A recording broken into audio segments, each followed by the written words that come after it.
A woman with long jet black hair sat next to me. "This is a really nice lounge," she said. "What's the occasion?" "I finished my story," I replied, handing her some papers. "Want to read it?" She pushed the papers back. "No, I want to drink. You read it to me." "Okay," I said. The title of this story is Daisy Knight, and it goes like this. It happened in 5th grade. I was as bored as hell and reclining in my chair, tipping it as far back as I could, when I noticed the new girl in class, Daisy Knight. I'd heard her name before and I thought it sounded cool, kind of delicate and regal at the same time. Although Daisy seemed shy, I felt like she was fascinating. Then I looked at her again closely, and I fell in love. They say time stands still when one first falls in love. Time didn't stand still. But I had an instant realization that the world was just a big picture frame for her to walk around in. She was it. Everything else was window dressing. The most beautiful thing that could exist was existing 20 feet from me. I would have kept admiring her, only I lost control of my chair and fell flat on my back with a loud thump. The class erupted into laughter. My teacher sighed and made a mark on the blackboard. I was the class clown and had fallen backwards on my chair many times before. She'd given up trying to punish me for it. Now she was keeping a tally. "That's 5 for April, Mr. Curtis," she said. "Are you trying to set a new record?" Usually I'd have a smart-ass reply for that, but something more important was going on. Daisy was crossing her legs. Now class wasn't quite so boring. From that point on, she became the best and worst thing in my life. I'd dream about her at night and be too scared to speak to her during the day. Summer vacation came, and I decided to put Daisy into a cartoon I was creating. It was about 7 children that escaped from an orphanage and their adventures on the streets as runaways. I called it the Front Street Orphans. All the characters were kids I knew from school. I made Daisy a shy little girl that wore a beret. Whenever the other orphans would get into trouble, Daisy would drink some liquor and her personality would change. Little X marks would take the place of her eyes, and she'd get very aggressive and save the day. She often threw her whiskey bottle at enemies to knock them out. I thought Daisy would be so impressed by this that she'd beg to be my girlfriend. The first thing I did on the first day of 6th grade was hand out photocopies of my comic. On the second day of 6th grade, I was summoned to see the principal. I found him standing outside of his office with his arms crossed. "Go inside," he said. "Daisy's mother is waiting for you."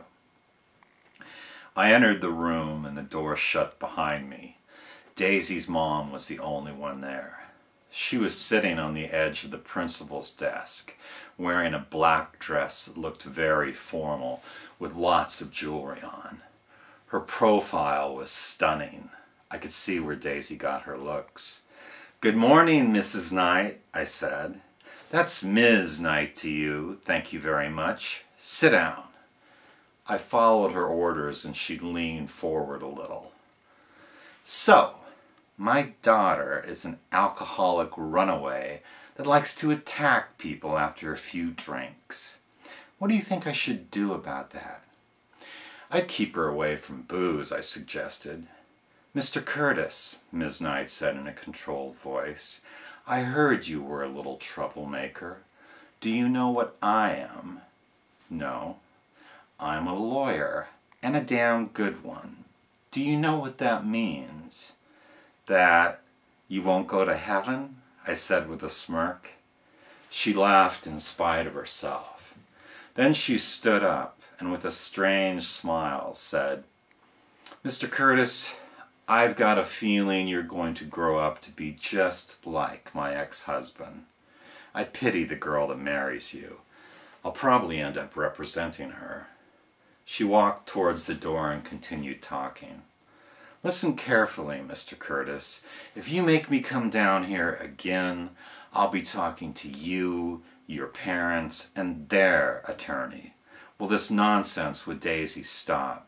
Yes, and You're very pretty, Miss Knight," I said, attempting a little damage control. Just as she was leaving the room, she turned to me one last time. "You know, Mr. Curtis, I bet you'll never find the courage to tell my daughter the same thing. Have a nice day." Ms. Knight really was a damn good lawyer. She knew how to get the last word in. Fear and desire filled the rest of that year and continued throughout junior high. I never talked to Daisy, but she was all I could talk about to anybody that would listen. During this time, she became more confident and started to participate in school activities. Towards the end of 9th grade, my parents made me take a dance class called cotillion. I would have hated it, except Daisy was enrolled too. The first time I saw her in a strapless gown, that was when time stood still. On the last night of cotillion, as couples began to pair up for the final song, it became painfully obvious that no one was going to pick Daisy. I couldn't stand the idea of her missing that last dance. A weird calm came over me, and I walked over to her and asked, "May I have the honor, Ms. Knight?" It was the first time I'd ever spoken to her. We danced. The entire thing seemed like a blur. The song ended and she excused herself because her mother had arrived to pick her up. I watched through a window as they walked to their Mercedes. Suddenly, a school bully named Kevin said, "Curtis, Curtis, Curtis," as he delivered short punches to my arm.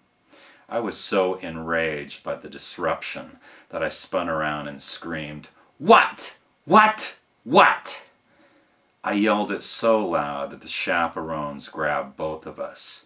I wanted to kill him for destroying my perfect moment.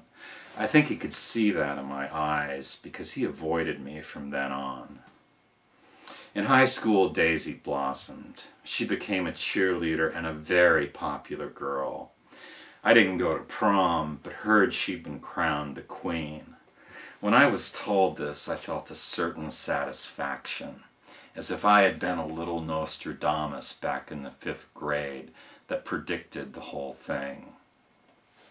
6 years later, I was managing a record store. Daisy walked in looking for something. I was filled with the same old terror again. My mind went blank. But I managed to ring her up. Before she left, she asked, "Hey, did you get married?" "Yeah, I did," I replied. "I thought so. Does she treat you well?" "Yes, she does." "Well, she'd better," Daisy said, looking right through me just like her mother did. She smiled knowingly and then walked away. That was the second time I'd spoken to her. 7 years after that, I was at a bar, drinking heavily. I found myself sitting next to a guy I'd gone to school with, but barely knew. He was talking my ear off about the old days, and then mentioned he was married to Daisy Knight. That sobered me up real quick. "So David," he asked, "did you end up marrying your childhood sweetheart?" "No, you did," I answered. I proceeded to get as drunk as I could, as fast as I could. "And that's the end of my story," I said to my black-haired friend. "What do you think?" Daisy Knight slammed down a shot of whiskey and then told me, "I think it's a bit too idealized, but I love the name of the heroine." "Oh yeah, about that," I said. "I couldn't use the real name of the girl I wrote this about.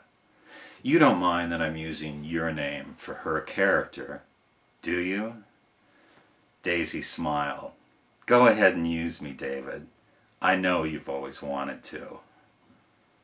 I started to chuckle, fell off my bar stool, and landed flat on my back. I looked up at Ms. Knight. She was still giggling. I had an instant realization that the world was just a big picture frame for her to walk around in.